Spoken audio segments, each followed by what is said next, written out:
Welcome to Luca and Miguel. Enjoy the video. You begin by confirming prerequisites: a powered USB adapter or charged batteries, and a stable placement near the intended area. First, remove any protective film and inspect sensors and touchpads so they respond.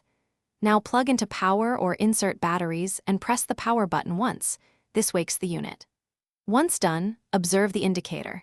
Steady means ready, blinking means pairing or low battery. Make sure to keep the sensor facing the room for proper motion or ambient light detection.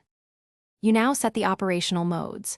Press the mode button to cycle through constant, motion-activated, dim, and timer modes. Pause on your choice.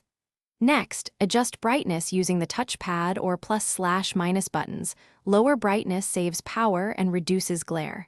Then set the timer if the light supports 15, 30, or 60 minutes. Once done, calibrate motion sensitivity and ambient light threshold so it only activates in darkness and when relevant movement occurs.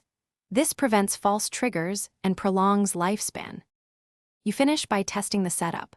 Walk through the detection zones several times and confirm reliable activation and desired brightness.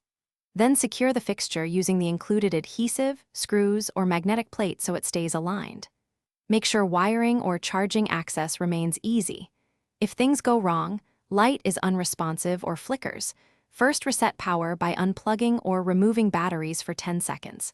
If that fails, clean sensor windows, check battery voltage, and ensure no direct sunlight or heat source. Thanks for watching and please subscribe. It's the best investment you'll ever make.